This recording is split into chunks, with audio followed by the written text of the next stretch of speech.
Hai semuanya, selamat datang di gereja dan saya harap Anda menikmati pengalaman Anda sejauh ini. Saya tidak tahu bagaimana Anda menikmati waktu ini, tetapi waktu terasa cepat berlalu saat kita menikmatinya. Dan sekarang kita sudah ada di paruh kedua bulan Mei.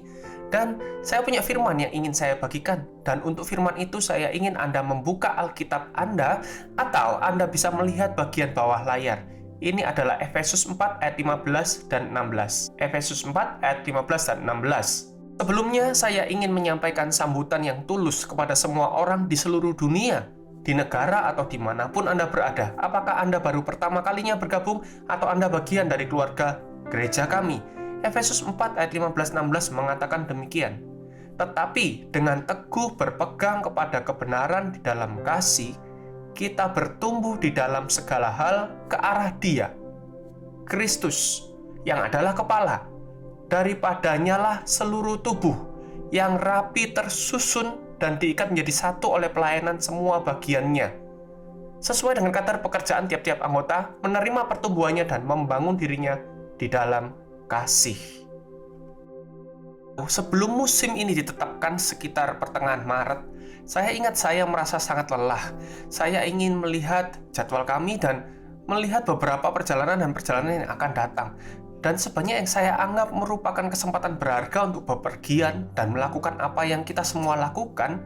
Dan ketika gereja kita terus bertumbuh dan berkembang, saya ingat saya secara sadar saya tidak hanya lelah, tapi juga kelelahan. Anda tahu kelelahan ya? Saya mencari definisi yang saya tidak ingin salah dalam hal ini. Kelelahan ini artinya kelelahan yang ekstrim, akibat pengerahan tenaga secara mental maupun fisik. Saya tahu itu bisa menjadi bentuk penyakit juga, tapi dalam konteks saya, kelelahan adalah kata yang tepat. Dan Anda tahu, sekali lagi tanpa terlalu berbahasa medis, umumnya obat untuk lelah adalah beristirahat. Jadi awalnya terlepas dari karantina dan batasan-batasan sekitar itu, masalahnya bukan kelelahan begitu banyak sekarang, tapi dalam banyak kasus kita, semakin lama musim ini berjalan, bahayanya bukan kelelahan, tapi kelelahan beralih ke atrofi. Atrofi didefinisikan seperti ini. Jika kita bicara tentang jaringan tubuh atau organ, ada kerusakan, terutama sebagai akibat dari degenerasi sel. Berikut definisi lain atrofi: penurunan efektivitas atau semangat secara bertahap karena kurang digunakan atau sering diabaikan. Anda tahu dalam arti tertentu, ketika Anda tidak lagi menggunakan otot Anda, atau setelah menjalani operasi. Saya ingat saya pernah menjalani operasi di lutut kanan saya, dan mereka mengatakan salah satu resikonya adalah atrofi. Saya tidak tahu apa artinya, tapi dasarnya itu berarti perlu ada penggunaan kembali, atau bahwa yang dulu berguna akan menjadi tidak berguna. Dan Anda tahu, bukan hanya atrofi fisik yang menjadi kenyataan, Anda bisa mengalami atrofi mental. Itu sebabnya Anda harus membuat pikiran Anda tetap fokus. Anda tahu, kakek saya dari pihak ibu meninggal pada usia 100 tahun. Tapi saya ingat dia mengisi banyak teka-teki silang, persamaan matematika, dan dia selalu membuat pikirannya aktif. Dan sungguh, tantangan di musim ini adalah atrofi. Dan firman yang kita baca baru saja, yang baru kita dengar dari Efesus pasal 4, lihat bagian ini. Ada dua hal yang berpotensi menjadi atrofi jika dijabarkan dalam hidup kita di musim ini. Dikatakan di sana, Kristus yang adalah kepala, daripadanya lah seluruh tubuh, yang rapi tersusun dan diikat menjadi satu oleh pelayanan semua bagiannya. Semua sesuai dengan kadar pekerjaan tiap-tiap anggota menerima pertumbuhan dan membangun dirinya. Anda tahu salah satu yang kita alami sekarang adalah atrofi hubungan. Di satu sisi, para introvert menyukai karantina dan waktu menyendiri. Dan jika Anda termasuk keluarga kecil, Anda menyukai waktu sendirian.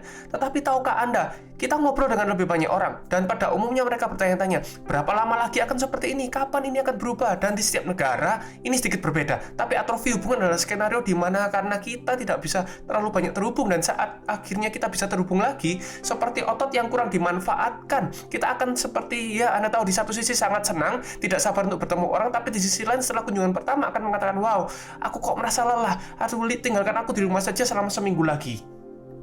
Dan benar, itulah yang dikatakan dalam Efesus 4 bahwa beginilah seharusnya kita berfungsi, bahwa anggota tubuh kita seharusnya melakukan bagiannya. Ketika saya melakukan bagian saya, itu membantu Anda. Ketika Anda melakukan bagian Anda, itu membantu saya. Dan tubuh Kristus di musim ini menjadi jauh secara sosial. Dalam artian, sebagai gereja kita tidak diizinkan untuk berkumpul. Berarti kita tidak hanya mengalami atrofi hubungan, mungkin juga atrofi dalam melayani.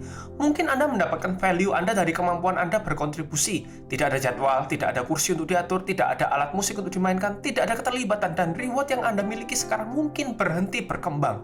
Contohnya saya, sudah biasa terlibat dan kemudian ketika kita mengatur ulang dan ketika mulai kembali, kita seperti berkata, jangan tempatkan aku di jadwal apapun, aku capek. Dan alasan sebenarnya bukan karena kelelahan yang membunuh kita, tapi sekarang atrofi berpotensi membuat kita berhenti bertumbuh. Namun Efesus memberitahu kita bahwa tubuh kita dimaksudkan untuk berfungsi dan digunakan. Jadi bagaimana kita bisa tetap eksis saat kita tidak bisa berfungsi, saat kita tidak bisa digunakan lagi? Bagaimana?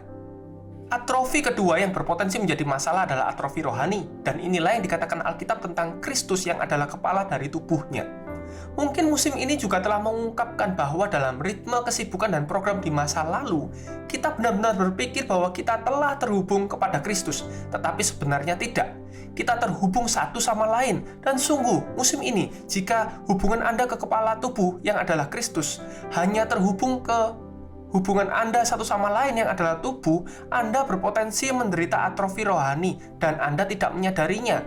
Ketika fisik jauh secara sosial dan Anda tidak bisa mendapatkan apa yang masing-masing butuhkan satu sama lain, Anda harus mendapatkannya dari Kristus yang adalah kepala. Dan setiap anggota tubuh fisik Anda harus terhubung ke kepala Anda pastinya, atau menjadi tidak berfungsi atau sakit.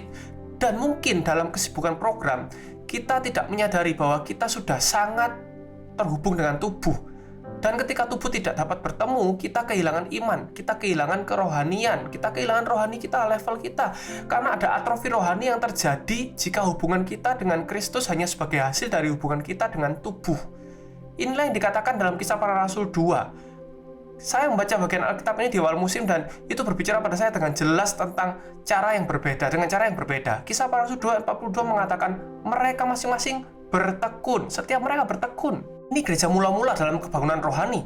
Mereka bertekun dalam pengajaran rasul-rasul dan dalam persekutuan, dan mereka selalu berkumpul untuk memecahkan roti dan berdoa. Maka ketakutanlah mereka semua, sedang rasul-rasul itu mengadakan banyak mukjizat dan tanda, dan semua orang yang telah menjadi percaya tetap bersatu. Segala kepunyaan mereka dalam kepunyaan bersama, dan selalu ada dari mereka yang menjual harta miliknya, lalu membagi-bagikannya kepada semua orang sesuai dengan keperluan masing-masing. Ayat 46 mengatakan, dengan bertekun dan dengan sehati mereka berkumpul tiap-tiap hari dalam bait Allah.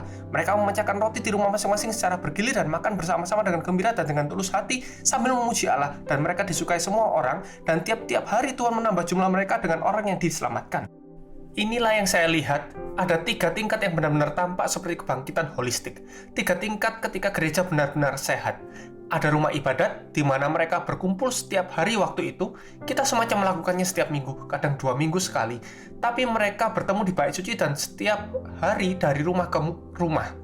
Jadi pada satu tingkat adalah pertemuan bait suci, pada tingkat kedua adalah rumah ke rumah, atau menghubungkan kelompok, atau pertemuan kelompok kecil, dan kemudian ketiga, Anda tahu, saya dulu berpikir itu hanya 2 teratas, dan Anda tahu, sebagian besar kota-kota di mana Kingdom City berada, pertemuan gereja tidak diperbolehkan, dari rumah ke rumah pun tidak diperbolehkan atau sangat dibatasi, dan apa yang saya lewatkan dalam ayat tadi, Alkitab berkata, maka ketakutanlah mereka semua. Dan lapisan ketiga adalah setiap jiwa. Untuk sebuah kebangunan rohani sejati, untuk kedewasaan Alkitabiah yang sejati di dalam gereja, kita perlu mengadakan pertemuan ibadah, bahkan di tiap-tiap rumah. Jadilah hal-hal korporat, bahkan dalam kelompok-kelompok kecil di mana kita dikenal, namun di setiap tingkat. Bahkan ketika Anda tidak dapat bertemu dari rumah ke rumah, kita perlu memiliki rasa takut. Biasanya takut ya. Ia tidak mengatakan ketakutan menimpa setiap connect group, tidak mengatakan ketakutan menimpa setiap kampus, setiap kota, atau setiap gereja. Dikatakan rasa takut menimpa setiap orang, setiap jiwa. Dan saya ingin mendorong Anda, ini adalah musim di mana jika mereka memindahkan bait suci dan mereka memindahkan dari rumah ke rumah, ketakutan masih dapat menimpa jiwa Anda. Tapi Anda masih bisa mendapatkan nutrisi dari Kristus yang adalah kepala. Dan sungguh mungkin Tuhan melucuti segalanya sehingga Anda akhirnya tidak mengalami atrofi rohani. Sebab dalam pertemuan yang melibatkan banyak orang, dan saya tidak sabar itu terjadi lagi, kita mungkin berpikir kita memiliki koneksi ke kepala, saat yang kita miliki hanya koneksi ke tubuh, dan ketika tubuh terpisah, kita mengetahui bahwa jika kita ingin bertahan hidup, kita perlu memiliki koneksi ke kepala, dan saya ingin berbicara pada Anda tanpa bermaksud menghakimi, karena saya tahu pada tingkat tertentu kita semua memiliki atrofi hubungan dan mungkin rohani. Kita sudah melakukan yang terbaik, mungkin Anda login secara online, mengikuti devotion, ikut pertemuan doa, mungkin Anda sedang online, mungkin bahkan Anda bukan orang percaya dan hanya menonton karena seseorang memberi Anda link. Terima kasih telah bergabung dengan kami, tapi saya ingin menguatkan Anda, ada kehidupan yang seharusnya Anda miliki, yang datang tidak hanya dari satu sama lain saja, tapi hanya dari Kristus. Namun bukan hanya Kristus saja, tapi juga dari satu sama lain, karena masing-masing anggota seharusnya berperan bagi seluruh anggota tubuh. Inilah pertanyaan sebenarnya, bagaimana cara memperbaiki atrofi ini? Saya tidak tahu apakah Anda pernah bangun setelah duduk terlalu lama, lalu kaki atau lengan Anda mati rasa, dan Anda semacam memukulnya. Anda tidak yakin bagaimana, jangan main pukul, ini bukan cara kita memulihkan diri dari atrofi. Tetapi saya harus baca ini karena medis bukan bidang saya. Inilah yang tertulis. Atrofi fisiologis terjadi karena kurangnya penggunaan otot, dan jenis atrofi ini seringkali dapat disembuhkan. Siap? Dengan olahraga dan nutrisi yang baik. Melakukan olahraga teratur dan terapi fisik sebenarnya dapat membalikkan atrofi ini. Dan lihat, saya tidak berbicara secara fisik, tetapi meskipun itu berlaku memang secara fisik, bagaimana sekarang kita bisa membalikkan atrofi dalam hubungan? Nah, sebisa mungkin, mulailah terhubung kembali dengan sedikit latihan. Latihlah otot hubungan itu. Mungkin dalam hal ini pertemuan Zoom atau panggilan FaceTime, atau di mana Anda bisa bergeraklah. Jika bisa, bertemulah dari rumah ke rumah. Saya tahu di Perth sudah diizinkan. Di bagian lain dunia tidak begitu banyak. Tapi gunakan otot hubungan sekalipun dalam keterbatasan. Tahukah Anda? Inilah cara kita membalikkan atrofi. Kita sebenarnya yang kita perlukan adalah satu, kita harus punya berketetapan, dan yang kedua, kita harus mulai mengambil langkah kecil sebisa mungkin. Berketetapan artinya jangan hanya berpikir rasanya harus dilakukan. Lakukan apa yang Anda tahu harus Anda lakukan. Anda tahu di musim ini, berketetapan adalah kebajikan paling vital bagi Anda untuk bertahan hidup dari badai. Berketetapan sangat penting, apalagi saat semuanya bisa dilakukan bersamaan. Saat Anda bisa bekerja di kamar Anda, saat Anda bisa makan di kamar Anda bisa melakukan segalanya. Maksud saya, ada bagian dari diri saya yang benar-benar menyukai ini, tetapi bagian dari diri saya juga sadar. Anda tahu, dan sampai saya sadar, saya harus bangun, harus mandi, mengenakan pakaian, menyemprot kolon. Saya memang tidak meninggalkan rumah, tetapi saya harus berketetapan atau kenyamanan akan mengatrofikan disiplin dan rutinitas saya. Anda tahu ketika saya lulus SMA dan mulai kuliah, mungkin Anda tahu tentang ini. Ada perubahan. Di SMA Anda harus berada di waktu yang sudah ditentukan. Anda dijemput pada waktu itu dan ada rutinitas. Itu ditetapkan untuk Anda. Dan itulah hidup kita sebelum muncul corona. Namun mungkin setelah itu Anda bekerja di rumah, mungkin semua orang di rumah, mungkin Anda jadi guru bagi anak-anak Anda di rumah, dan tiba-tiba rutinitas menjadi kabur. Ketika saya kuliah, ini menjadi hal terbesar yang pernah ada. Karena kita tidak harus pergi kemanapun, kita tidak harus masuk kelas, tidak ada yang memeriksa kita bisa datang terlambat, kita bisa datang lebih awal. Tetapi seperti kita semua tahu bahwa jika Anda tidak menetapkan untuk membuat rutinitas dalam kuliah Anda, maka Anda akan gagal karena harus mengejar banyak ketinggalan. Atrofi ini akan menyusul kita jika kita tidak beralih dari kelelahan menjadi sekarang benar-benar tidak bergerak dan tidak berguna, akhirnya tertinggal jauh. Tahukah Anda, saya tahu ada beberapa orang yang saya kenal seperti Pastor Matt Fielder. Dia benar-benar tidak bisa pergi ke gym sekarang. Ini seperti mengambil daging dari seekor anjing. Ini seperti mengambil boneka dari seorang bayi. Tapi bagaimanapun, dia pergi naik tangga, turun tangga, menemukan semacam karet gelang atau apapun itu, kau tahu, benda elastis, dan dia mulai melakukan, maksud saya, inilah cara berketetapan yang baik. Saya mendorong Anda, apapun keterbatasan Anda, jangan melihat apa yang tidak bisa dilakukan. Lihat apa yang bisa dilakukan. Langkah-langkah kecil adalah cara lain untuk mendorong Anda berkata, jangan mencoba menelan semuanya dalam satu suapan. Pastikan Anda hanya melakukan apa yang Anda bisa. Anda tahu, jika dalam hubungan, jangan mencoba mengunjungi semua orang dalam satu hari. Ya, bebas, aku akan pergi. No, bukan begitu caranya. Hanya sedikit demi sedikit. Jika saya berpuasa, kemudian berbuka puasa dengan makan begitu tidak bertanggung jawab, maka itu bukan langkah kecil. Tahukah Anda, jika Anda fokus pada apa yang tidak bisa Anda lakukan, Anda akan kecewa dan mengalami depresi. Tapi jika Anda fokus pada apa yang dapat Anda lakukan, hal-hal menakjubkan dapat terjadi. Saya berpikir tentang Paulus dan Silas yang terjebak di penjara dalam Kisah Para Rasul 16. Ada banyak hal yang tidak bisa mereka lakukan karena mereka di penjara. Kaki mereka dirantai, tangan mereka dirantai, tapi ada satu hal yang tidak dirantai, mulut mereka. Jadi coba tebak, mereka mulai bergerak, mulut mereka bergerak. Dan Alkitab berkata, mereka mulai menyanyikan lagu-lagu pujian di tengah malam. Mereka tidak bisa mengangkat tangan, tidak bisa menari, tetapi mereka mulai bernyanyi di tengah malam. Dan kita tahu sisa ceritanya bahwa pada dasarnya pujian dan penyembahan mereka memicu penularan. Penularan secara harfiah yang berarti kebangkitan. Penjara bergetar, rantai putus, sipir diselamatkan. Dan sebuah kisah fenomenal terjadi. Mengapa? Karena mereka melakukan apa yang bisa mereka lakukan. Dan Anda tahu, mungkin musuh telah merantai keluarga Anda. Dia merantai pekerjaan Anda, dia merantai keuangan Anda, atau dia merantai Anda. Apapun area yang terantai, temukan area yang tidak terantai, dan mulailah dengan sengaja mengambil langkah kecil. Saya secara teratur berhubungan dengan para pendeta kami, dan kadang-kadang saya ingin tahu kemana arahnya, dan ini pembaruannya. Siap? Perth. Mulai besok, jika Anda berada di Perth, sekaranglah saatnya untuk memuji Tuhan. Anda bisa memberikan semacam sorakan gila kepada orang-orang yang baru dibebaskan. Kita sekarang dapat berkumpul hingga 20 orang mulai besok. 20 orang secara sosial. Luar biasa. Ini bukan seperti yang benar-benar kami inginkan sih, tapi ini adalah langkah kecil menuju tujuan kami. Di Kuala Lumpur, beberapa bisnis mulai dibuka, dan di hari raya ada pengecualian, tetapi akan ditinjau ulang pada tanggal 9 Juni. Pemerintah ingin mengambil langkah kecil untuk membuka kembali Singapura. Tidak ada pertemuan, tidak ada sup untuk Anda, ditinjau ulang pada tanggal 31 Mei. Dan lagi, mereka berharap itu akan berubah. Kamboja sekarang bisa berkumpul hingga 10 orang. Saya diberitahu bahwa pekerjaan sudah mulai normal, tapi sekolah masih tutup. Tiap negara berbeda. Botswana seperempat dari staf diizinkan bekerja, pernikahan dan pemakaman diizinkan berkumpul 10 orang, dan itu akan ditinjau lagi tanggal 22 Mei. Dubai 10 orang diizinkan, hanya saudara, tetapi hanya sampai jam 10 malam. Maksud saya, setiap negara memiliki cara unik untuk mengizinkan Anda sengaja berkumpul, tapi sangat kecil jumlahnya. London ada dalam lockdown total, tapi saya suka yang ini. Pelarangan telah dicabut untuk taman, hanya boleh kumpul bersama keluarga di taman. Jadi untuk kalian semua di London, kami mencintai kalian, tapi saya sedikit kasihan pada Anda, karena Anda sekarang diizinkan pergi ke taman, tapi hanya dengan keluarga yang Anda coba hindari dari rumah. Jadi saya tidak tahu apakah itu membantu, tetapi bagaimanapun Tuhan memberkati Anda. Indonesia masih lockdown, Bali 10 orang diizinkan berkumpul, Surabaya apapun tidak diizinkan, apapun itu Zambia, kalian masih bisa bertemu, tetapi itu akan berubah karena ada lonjakan.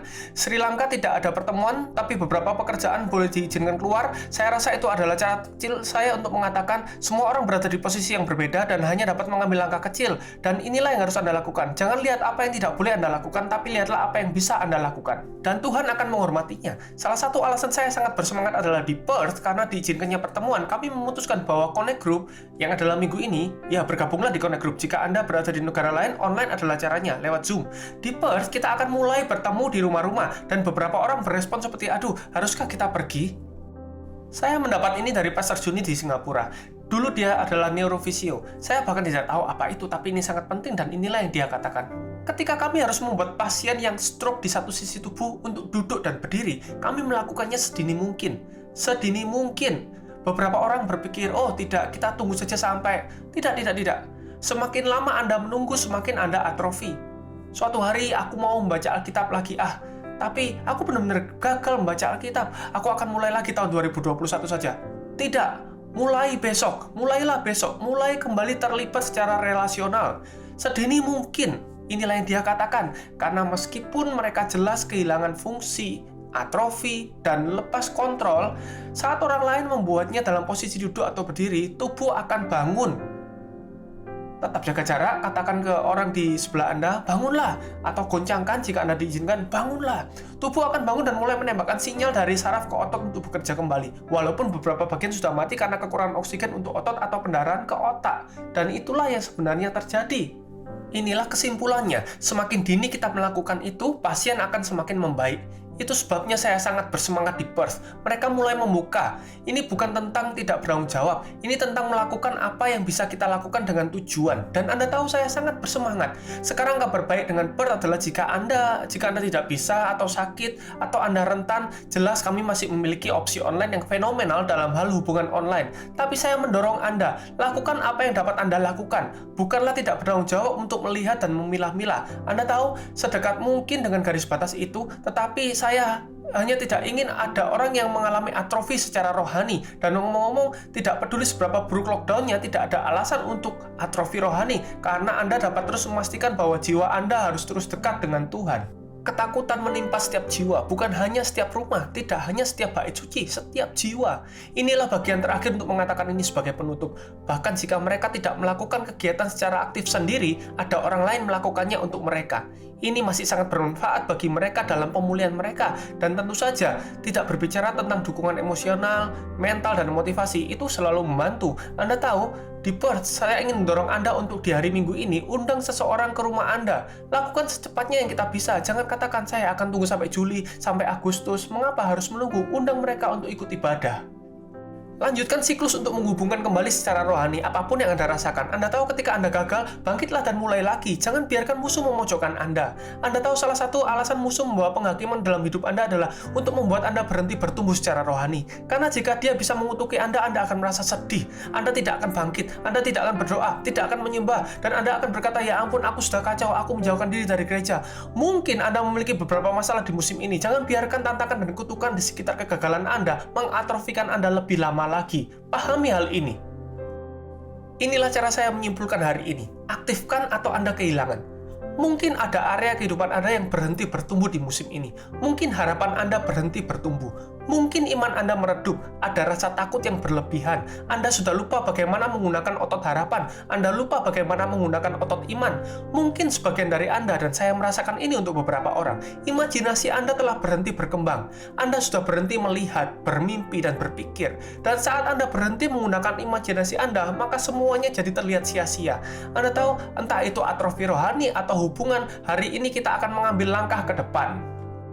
Yap, hari ini, saat ini, dimanapun Anda berada, sebagian dari kita, Anda tahu, kita punya otot online yang belum pernah ada sebelumnya sekarang. Tapi sekarang, saat kita mulai bergerak, dan saya percaya entah 2, 4, 6, 8 minggu ke depan, semoga dengan anugerah Tuhan, di setiap negara, meskipun secara bertahap, dengan berketetapan mendorong Anda untuk mengambil langkah kecil, lakukanlah, ajak mereka, jangan bersembunyi di tempat lockdown Anda. Dan jika Paulus dan Silas dapat memicu kebangkitan hanya dengan menggerakkan satu-satunya anggota tubuh yang tidak terpasung, Anda dapat mulai menggerakkan bagian manapun dari Anda yang dapat memiliki kebebasan. Dan apakah itu keluarga Anda, tetangga Anda, ataukah itu kelompok persekutuan, dan saya tahu di setiap negara itu berbeda. Mulailah terlibat kembali.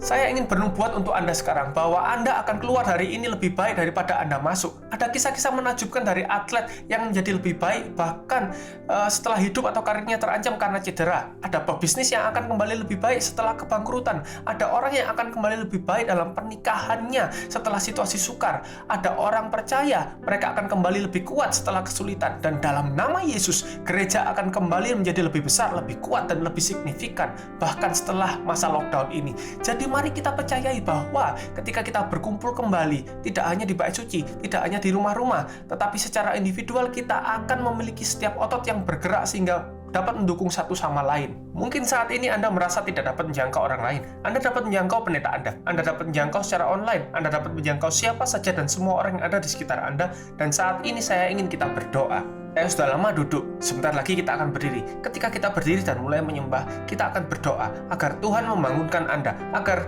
Anda membangunkan diri Anda dan kehidupan mulai mengalir ke setiap anggota tubuh. Tidak hanya secara fisik, tidak hanya secara mental. Saya percaya secara spesifik juga dalam hubungan dan kerohanian dalam nama Yesus. Ayo mari kita berdoa. Jika bisa, kenapa tidak? Bangkitlah dari tempat tidur. Coba gerakkanlah anggota tubuh Anda. Saya ingat ketika saya menjalani operasi lutut, ahli fisioterapi yang kejam ini masuk dan berkata, ayo, waktunya bergerak. Saya berpikir, mudah bagimu, tapi dia tidak peduli disukai atau tidak. Saya bisa pastikan bahwa ketika orang-orang mulai bergerak, orang-orang akan berkata, oh ya, tapi itu tidak perhatian. Ini bukan tentang disukai, ini tentang jadi utuh kembali. Saya ingin menyemangati Anda, berdirilah dan mungkin terasa canggung, tapi berdirilah. Mulailah berkata, Tuhan, datanglah. Mungkin Anda bisa berdiri sekarang. Saya mau berdoa. Jika Anda mampu secara fisik, berdirilah. Jika Anda tidak mampu secara fisik, cukup sediakan ruang. Posisikan diri Anda di tempat yang disediakan. Bapa, kami bersyukur bahwa langkah kecil kami berarti kami berada di jalan menuju pemulihan.